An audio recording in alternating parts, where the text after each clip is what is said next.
Good afternoon, students. Welcome to Best College online classes. It is zoology. Already you learned what are the topics you are going to learn in your second year zoology. Now we will continue the same discussion. First of all, you have to get a complete idea about the syllabus, what you are going to learn in your first PUC zoology. In previous classes, I gave you some topics which are there in your syllabus and which are temporarily removed from this year. And what are the related topics we are going to learn in a particular chapters. I gave you all that in last class. At the starting, I gave you the living world, after that, the animal kingdom, after that, structural organization in animals, next, biomolecules, and after that, human physiology. In human physiology, already we discussed various chapters, digestion and absorption, which is temporarily removed for this year, breathing and exchange of gases, body fluids and circulation, excretory products and their elimination, locomotion and movement, which is also not there in your syllabus for this year.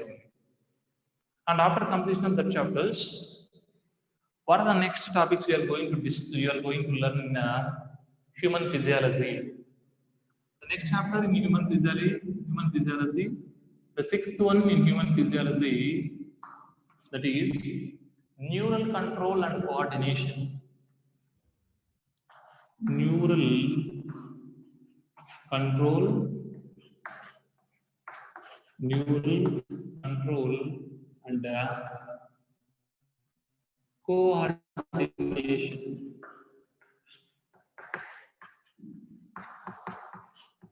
Neural control and coordination. It is a sixth chapter you are going to learn in your first PUC zoology, human physiology. See in this chapter how various systems in our body are work in a coordination with each other and how the functions of systems of our body are regulated or controlled. We will discuss. For example, if you will see in your body, there is a digestive system, respiratory system, circulatory system, excretory system. For example, first four. See, whenever you will take the food into digestive system, that will be completely digested. After completion of digestion, that will be absorbed.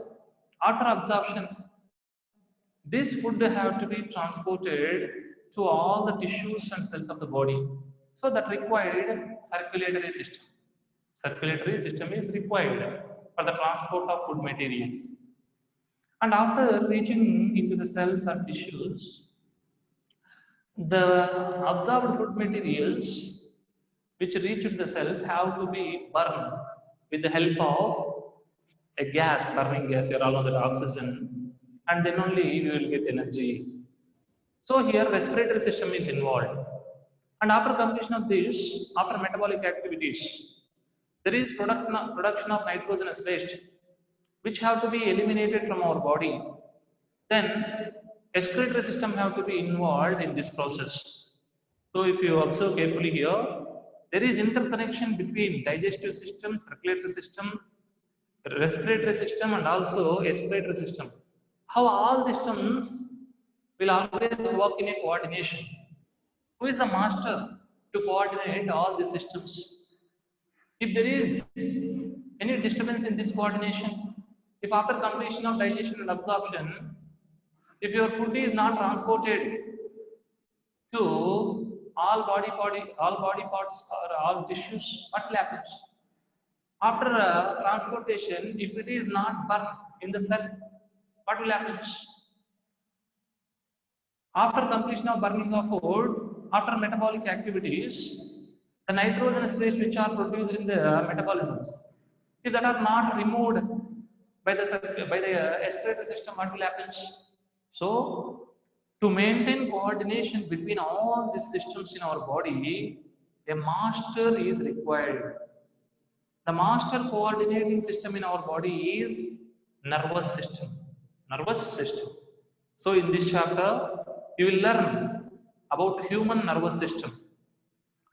What are the structures present in human nervous system and how that involve in the coordination and regulation of various activities in our body. For example, you are all know that which is the main part in the human nervous system. Human nervous system is broadly classified into two types: central nervous system and peripheral nervous system. In the central nervous system, which is the main parts, what are the main parts in the central nervous system? The human neural system is of two types: central nervous system, peripheral nervous system. Usually, maybe you are all learned that in your previous classes, in your lower classes also, it's CNS and PNS, central nervous system and peripheral nervous system. See, CNS has two important parts: brain and the spinal cord. What are the parts in the CNS? Brain and spinal cord. Brain and spinal cord. So, central nervous system is the main processing unit. For example, in your computer, there is CPU, central processing unit. No, like that, in your nervous system, which is the CPU, that is the central nervous system, brain and spinal cord. You all know that brain is the major site of analyzing of any responses, analyzing of any stimulus, and it produces the various responses or various orders. For example, if you see a scorpion or if you see a snake, immediately what will happen? Your eyes will identify that and send information to your brain. Immediately your brain will analyze that. Immediately you can identify that animal. After identification of that animal, what is the next step? We have to escape from there. For that, your brain will send orders. That is the response. Your brain will send orders, then you will escape from there. That is actually response. So, which are the main analyzing sites or processing units of a nervous system? That is the brain. Main major organ for this process is brain. What about spinal cord? Maybe you all know that spinal cord is the organ responsible for the emergency reactions which are known as reflex actions.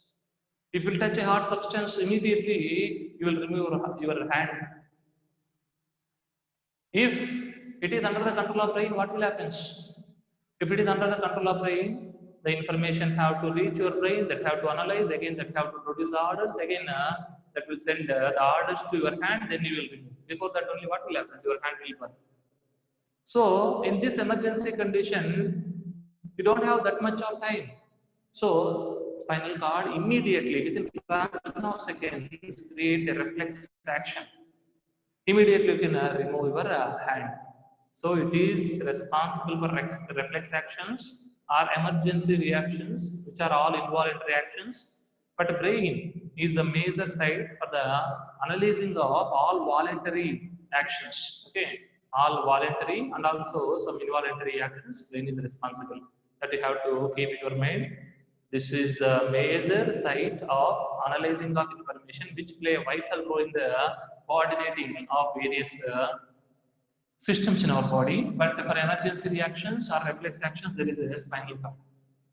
What about peripheral nervous system? Central nervous system contains brain and spinal cord. Peripheral nervous system, already I told you, central nervous system is central processing unit. All analyzing of stimulus and processing and production of orders and all will take place here. But how it will receive the stimulus and how it will send orders, responses. For example, if you will touch a hard substance with your hand, how could that information reach to your brain? Again, how the response, how the orders will reach to your hand immediately, you will remove your hand. How this response takes place. How the communication takes place between central nervous system and rest of the body parts. Central nervous system have to communicate with all the parts of the body. How it will communicate? To communicate with all the parts of the body and all the organs of the body, it requires some biological cables. Biological cables. What are the biological cables? That are nerves. So peripheral nervous system include all the nerves which are present in our body. All the nerves which are present in our body collectively forms peripheral nervous system. So these nerves act as a biological cables that are useful for the receiving of stimulus from various parts of the body to the central nervous system, and also that will send orders from the central nervous system to affect our organs, the respective organs. Okay. So here the nerves which are involved in the receiving of stimulus from various parts of the body that will receive stimulus, and that information will be sent to the central nervous system. That are called sensory nerves. These are mainly majority of the sensory nerves arises from the sense organs of our body. So sensory nerves, what is the function of sensory nerve?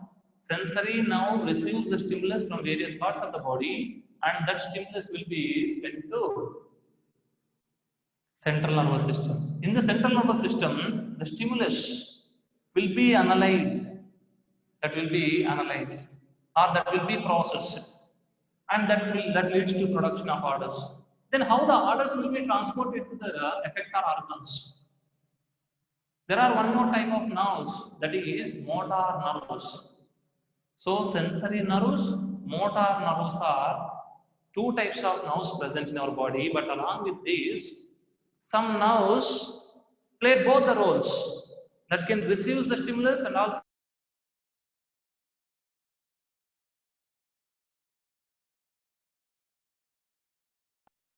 receives and sends orders. Then that are called mixed nerves. So the peripheral nervous system contains three type of nerves: sensory nerves, motor nerves, and the mixed nerves. Sensory nerves receives the stimulus from the surroundings or from the exterior. Our sense organs will notice any changes in our surroundings. That sense organs are connected with sensory nerves. That sensory nerves will transport the information to the central nervous system. And peripheral nervous system, one more type of nerves in peripheral nervous system, that is motor nerves. These motor nerves will transport orders which are given by central nervous system to effector organs, where the function have to be carried out. In that region, this motor nerves will send the information or order. Mixed nerve are branched. Actually, they have one or two or more branches. Some branches works as a sensory in nature. Some works as a mixed in nature. Some work as a motor in nature. So we can call them as a mixed nerves. So peripheral nervous system has three type of nerves. What are that? Sensory to receive the stimulus, motor to send the orders, mixed for both the purposes. Mixed for both the purposes. So that is the peripheral nervous system you will learn in this chapter. Central nervous system, in the part of central nervous system, you will learn about the structure of human brain. Maybe in lower classes you all know that human brain, which is more scientifically known as encephalon. This encephalon is divided into three parts: forebrain, midbrain, hindbrain. Forebrain, midbrain, hindbrain. What is the exact structure and how again forebrain is divided? Okay, how again the hindbrain is divided? What is the function of each and every part of brain? What is the role of these parts in the coordination of various metabolic activities in our body? All that you will learn here. In the spinal cord, you will mainly learn about the reflex actions, the sudden involuntary actions or emergency actions, how that reflex actions takes place. Reflex arc, all you will learn here in the spinal cord. After that, in peripheral nervous system, you will learn about the nerves that are present in our body. Three type of nerves you are going to learn. One is sensory nerves, second is motor nerves, and the third is mixed nerves. How many pairs of nerves are there in human body? How many pairs of nerves? See, these nerves of peripheral nervous system are connected to brain or spinal cord. Brain or spinal cord. That may arise from brain or that may end at brain. That may arise from spinal cord or that may end at spinal cord. The nerves which are arises from the brain or which will end at the brain are called cranial nerves. Cranial nerves. Cranium means skull. So here the nerves which arises from brain or that will end at brain are cranial nerves. How many pairs of cranial nerves are present in the body of human being? 12 pairs of cranial nerves are there. 12 pairs of cranial nerves. And the nerves which arises from the spinal cord or which will end at the spinal cord are known as spinal nerves, based on the location of arising or ending. Spinal nerves. These are 31 pairs. 31 pairs. So total, how many pairs of nerves are present in the body of a human being? That is 43 pairs of nerves are present in the nervous system of, in the peripheral nervous system of human being. 43 pairs of nerves are there. In that 12 pairs arises or end at brain, so that are connected to brain, that are cranial nerves, and 31 pairs are connected to spinal cord, that is spinal nerves. Okay, that you have to remember. So you will learn all this in this chapter. Along with that, you have to learn how our nervous system will generate action potentials. What is the mechanism required to generate action potentials? What is the role of sodium and potassium in the generation and conduction of action potential or nerve impulses? Action potential or nerve impulse. How that will be generated? What is the role of sodium and potassium in that? Maybe you all know that our nervous system is made up of which tissue? Nervous tissue. Nervous tissue. Which are the structural and functional units of nervous tissue? Neurons. Our nervous system is made up of neurons. So 100 billions of neurons are present in our nervous system. In human nervous system, 100 billions of neurons are present. So in this chapter, you will learn the fundamental structure of neurons, the types of neurons, and how these neurons involve in generation and conduction of nerve impulses. And after that, in human nervous system, you will learn central nervous system, peripheral nervous system. In the central nervous system, you will learn brain and spinal cord. In the peripheral nervous system, you will learn all the nerves which act as a biological cables that connects the central nervous system with various parts of the body and vice versa. Okay, so that you will learn here. Okay, at last in this chapter, you will learn about sense organs like eye and ear. There are two sense organs you are going to learn in this chapter. One is eye, another one is ear. The anatomy of eye, that means the structure of human eye and function of human eye, how a person can see, that is the mechanism of vision, and how a person can hear, that is the mechanism of hearing. So all that we are going to learn in this chapter. But for this year, they temporarily removed sense organs, eye and ear from your syllabus. So in this year, there is no need to discuss or no need to focus more on the topics eye and ear. Okay, so that is actually a topic in sensory reception conduction. In that, eye and ear are the two topics. This year, there is no need to study because these are temporarily removed, eye and ear. Okay, so that is sixth chapter you are going to learn here.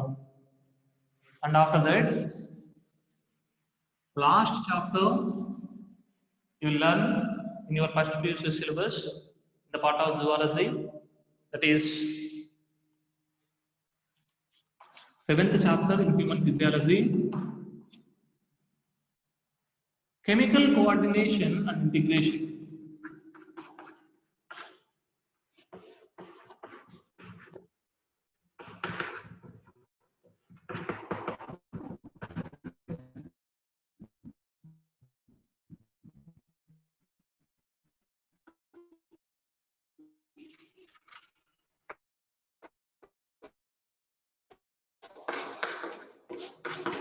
Coordination and neural control and coordination coordinating system in our body, that is the nervous system. In that particular central nervous system is the chief coordinator of our body, right? How this will coordinate various metabolisms in our body?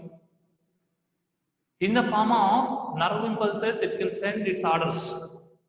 Nervous system can send its orders in the form of nerve impulses, are commonly known as action potential, that leads to coordinating or that leads to regulating various metabolisms.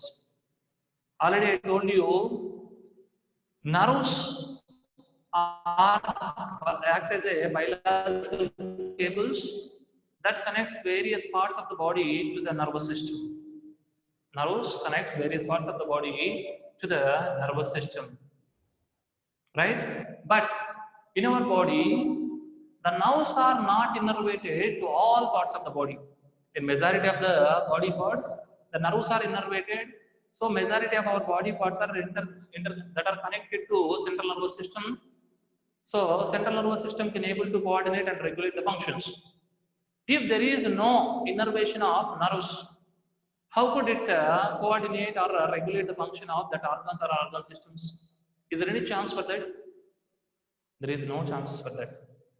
Keep in your mind, nerves are not innervated to all the regions of the body. Then how could that organs functions are coordinated or regulated? If nerves are innervated, our central nervous system will send nerve impulses that can coordinate or regulate the functions of that organs. If there is no nerve distributed to a particular organ or organ system, then there is no connection between central nervous system to that particular organ. Then how the functions of that will be coordinated? That you have to keep in your mind. For that, one more type of coordination is there. This is chemical coordination. Chemical coordination. In the form of some chemical messengers, our endocrine system will regulate the function of that organs where there is no innervation of nerves. So here we'll discuss about human endocrine system. What are the endocrine glands present in human being and how that endocrine gland secretes chemical messengers which are known as hormones. These chemical messengers can able to coordinate and regulate the function of organs where there is no innervation of neurons, but which is the major controller of our body, major coordinator of our body, nervous system. When there is no distribution of neurons, that means absence of this neural coordination, then which will come in action, chemical coordination. To understand this in an easy way, see in your schools or in your college, to coordinate various departments, there is a principal, that is nervous system. If principal is in leave, in the absence of principal, who will take the action? Vice principal. So chemical coordination is like a vice principal of our school. But this vice principal should be work under the control of principal only. So chemical coordination is also under the control of neural coordination. Nervous system. It is the endocrine system is also under the control of nervous system. That you have to remember. Clear? So there are two coordinative systems in our body. There are two coordinative systems in our body. The major coordinating system is the nervous system. It will coordinate and regulate the function of majority of our body parts, majority of our organs and organ systems by sending nerve impulses or action potentials. Whereas if there is no innervation of nerves, then our endocrine glands secrete some hormones which act as a chemical messengers, and that will regulate the function of that particular organs and organ systems. So that we will learn in this chapter. Maybe you all know that. What is endocrine gland? What is endocrinology? Endocrine glands are usually commonly known as ductless glands. The glands without ducts. The glands without ducts are endocrine glands. These are ductless. So that are always depends upon the circulatory system, either lymphatic system or blood vascular system. That will depend upon the circulatory system for the transport of hormones which are secreted by them. Which is the most important endocrine gland in our body, which is known as master gland of our body, master endocrine gland of our body. That is pituitary gland. Maybe you all know that. It is the smallest endocrine gland, but it is the most dominant endocrine gland, because all other endocrine glands are under the control of this endocrine gland. So, which is the master endocrine gland, that is pituitary gland. But this pituitary gland is under the control of a part of our brain, hypothalamus. Hypothalamus.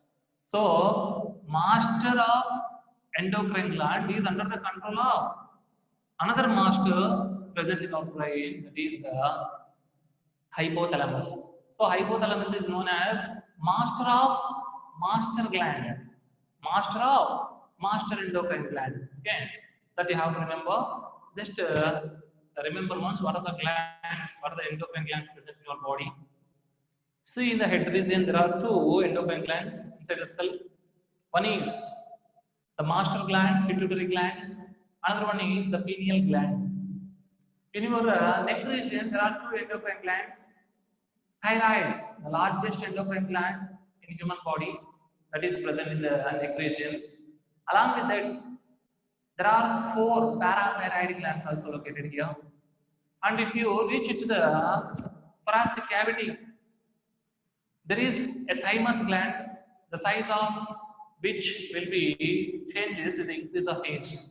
That is mainly responsible for immunity actions. Thymus gland is located in the thoracic region, the only gland. And in the abdominal region, there is a mixed gland or heterocrine gland, that is pancreas.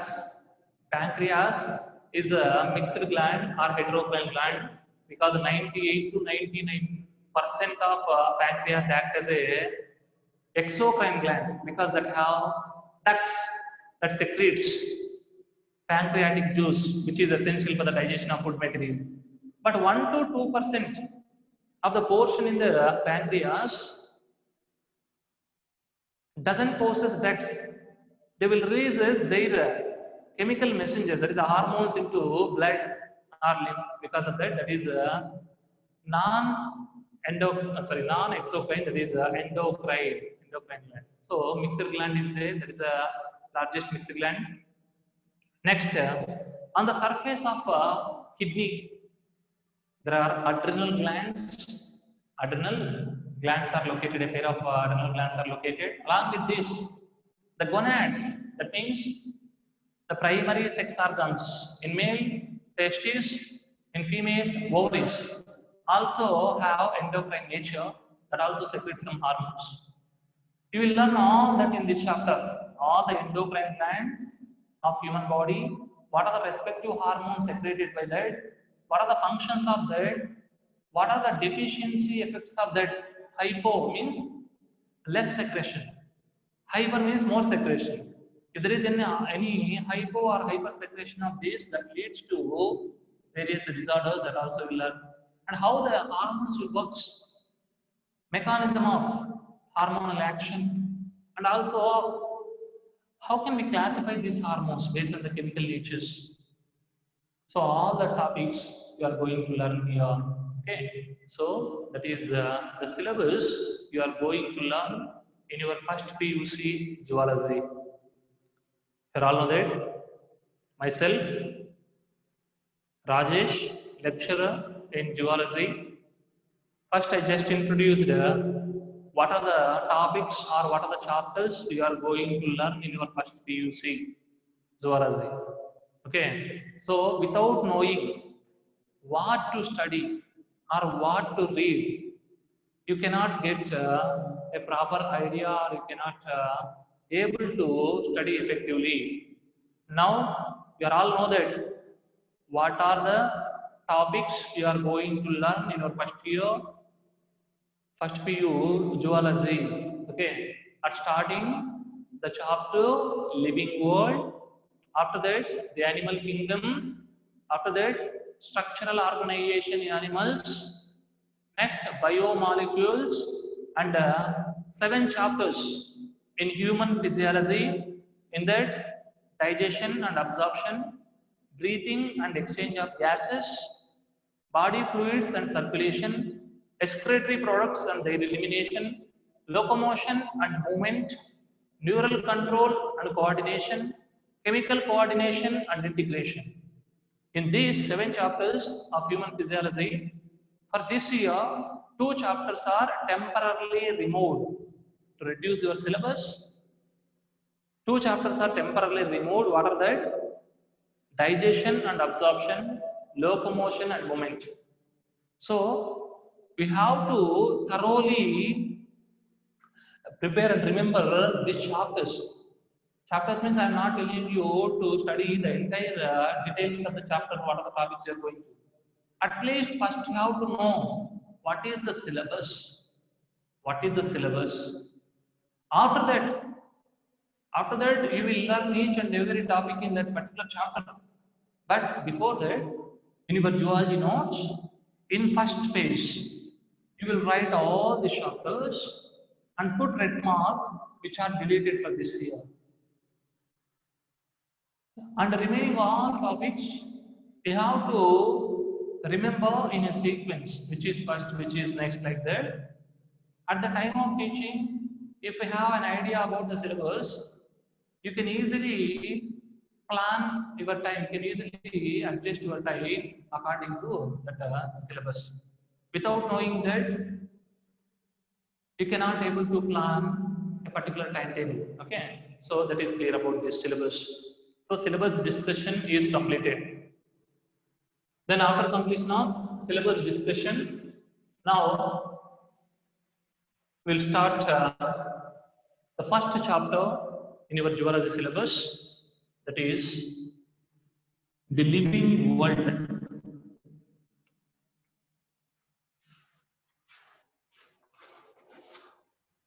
The living world.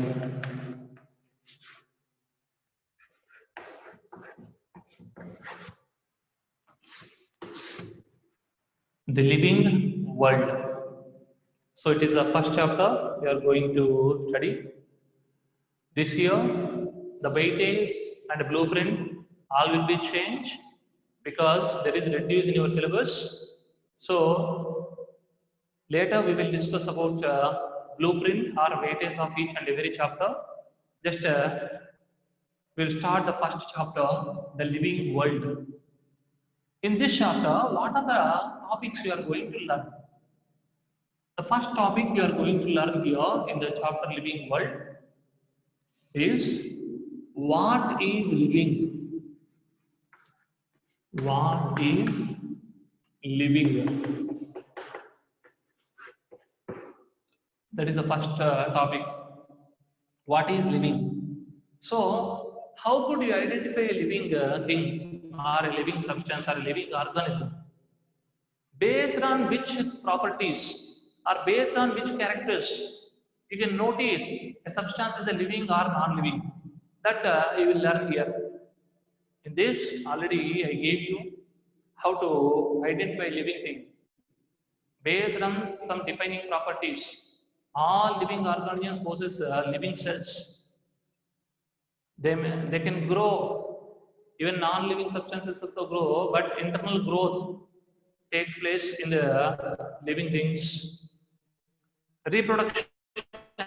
All living cannot be reproduced, but majority of them can reproduce, which is not a defining property, but one of the very important character of living. And after that, metabolisms, consciousness, that is a response to stimuli, cellular organization of the bodies, complexity of organization, evolution, homeostasis, like that many characters are there, all that we will discuss in this topic, what is living. And after what is living? Diversity in the living world.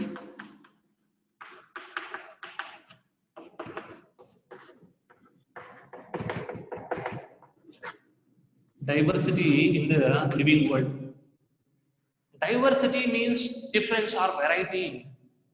If you observe the animals, if you observe just ants in your place, in your surroundings, you can notice different colors of ants, different size of ants, even all that belongs to same species, but even all that belongs to same, they share a common gene pool, but there is also different species we can notice. Okay, all belongs to same class, insect, all insects that are, but there are differences between them. If you observe the butterflies, there are different colors of butterflies. If you observe honeybees, different types are there. So if you observe the beetles, all are not looking like same. If you observe the flowers, different size, different color, different shapes, different smells. So what I am going to tell you here is, the life is not similar on the earth. The life is not uniform on the earth. It is not similar on the earth. There is a huge variety of life forms. There is a lot of difference in the color, shape, size of organisms. So what is the diversity? And how could we identify organisms based on their external features? And how to classify the organisms? And all we have to discuss here mainly in this topic. In diversity in the living world, we have to focus on to study what are the variety of life forms present on the earth, how many species are identified, and how many should be identified. So all the details of this diversity in the living world we have to discuss this topic. And after that, how to identify and classify these all living organisms on the earth for easy and convenient study of them within a short period of time. How could we classify the organisms? What are the various categories required to classify these organisms? That is the taxonomical categories.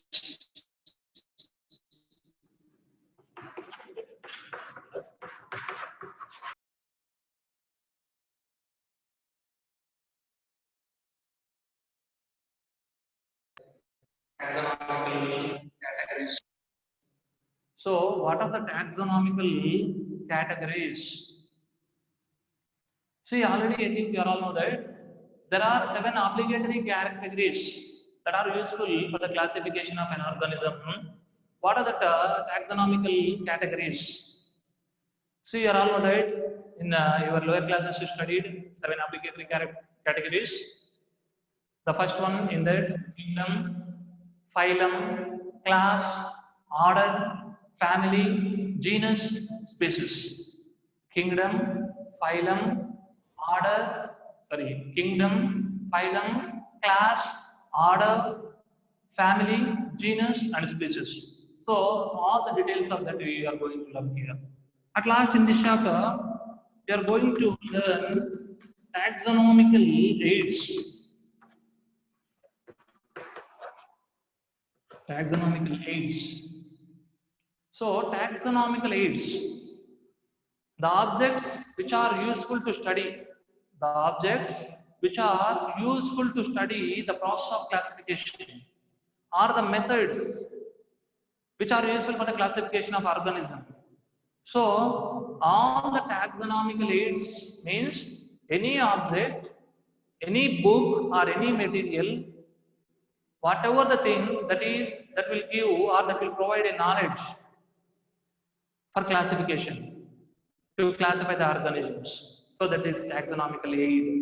So taxonomical aids are the objects which will provide a knowledge useful for classification of living organisms or taxonomical aids. Taxonomical aids. Okay. In these herbariums, museums, botanical gardens, zoological parks, keys, manuals, catalogs, flora, and all are useful objects which will provide a knowledge to classify the organisms. So that is taxonomic aids. But this topic is temporarily removed from this year.